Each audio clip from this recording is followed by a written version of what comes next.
Je sais qu'un homme, même seul, peut abattre tout le monde. Il est trop tard pour être pessimiste. Dans le monde, 4 enfants sur 5 vont à l'école. Jamais l'instruction n'a été donnée à autant d'êtres humains. Chacun peut agir, du plus pauvre au plus riche. Le Lesotho, l'un des pays les plus démunis de la planète, est celui qui investit le plus largement ses richesses dans l'éducation. Le Qatar, l'un des plus riches, s'ouvre aux meilleures universités du monde. La culture, l'éducation, la recherche, l'innovation sont des ressources inépuisables.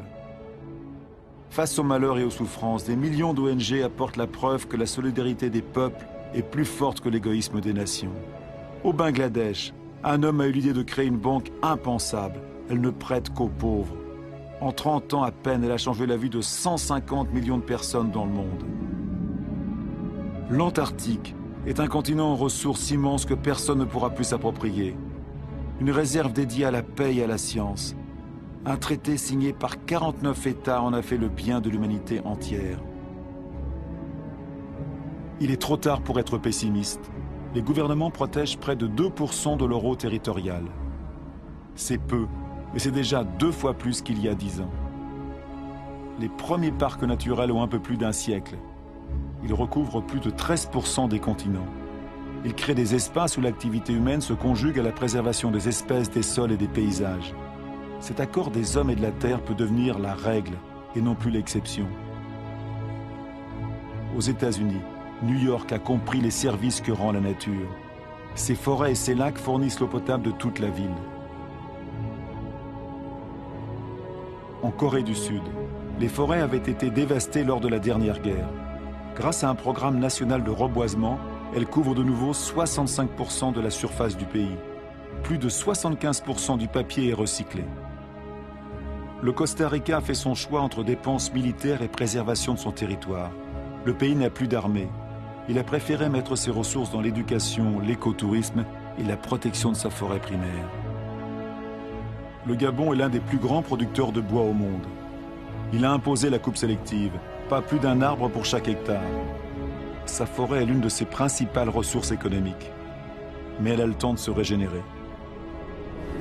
Des labels existent qui garantissent la bonne exploitation des forêts. Ils doivent devenir la norme obligatoire. Entre producteurs et consommateurs, la justice est une chance pour tous. Quand le commerce est équitable, qu'il bénéficie à la fois au vendeur et à l'acheteur, chacun peut faire prospérer son travail et en vivre dignement. Quelle justice et quelle équité peuvent-elles s'établir entre ceux qui travaillent à la main et ceux qui engrangent leur récolte à la machine avec l'aide de leurs États? Soyons des consommateurs responsables. Réfléchissons à ce que nous achetons.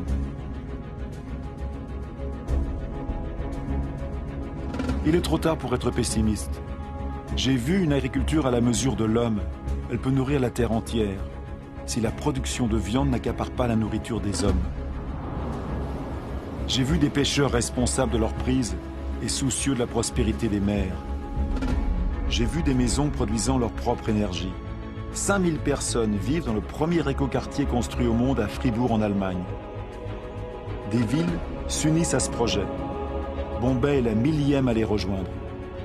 Les gouvernements de la Nouvelle-Zélande, de l'Islande, de l'Autriche et de la Suède et d'autres encore ont décidé que le développement des énergies renouvelables serait leur priorité.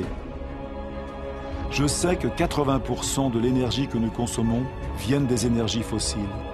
Chaque semaine, 2 nouvelles centrales à charbon se construisent rien qu'en Chine. Mais j'ai vu aussi au Danemark un prototype de centrale au charbon qui rejette son carbone dans le sol plutôt que dans l'air. Une solution pour l'avenir? Nul ne le sait encore. J'ai vu en Islande une centrale électrique alimentée par la chaleur de la terre, la géothermie. J'ai vu un serpent de mer posé sur la houle pour utiliser l'énergie des vagues et produire de l'électricité. J'ai vu des éoliennes dressées sur les rives du Danemark. Elles fournissent 20% de l'électricité du pays.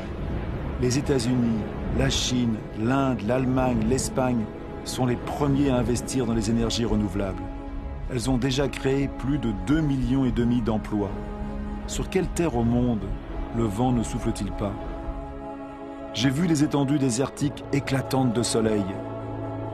Si tout est lié sur la terre, la Terre est liée au Soleil, sa première source d'énergie. Ce que le végétal a fait en capturant son énergie, les hommes ne peuvent-ils le faire? En 1 heure, le Soleil donne à la Terre l'énergie consommée par toute l'humanité en 1 an. Tant que la Terre existe, l'énergie du Soleil est inépuisable. Il suffit de cesser de fouiller le sol et de lever les yeux vers le ciel. Il suffit d'apprendre à cultiver le Soleil. Toutes ces expériences ne sont que des exemples, mais elles témoignent de l'éveil des consciences. Elles tracent les voies d'une nouvelle aventure humaine fondée sur la mesure, l'intelligence et le partage.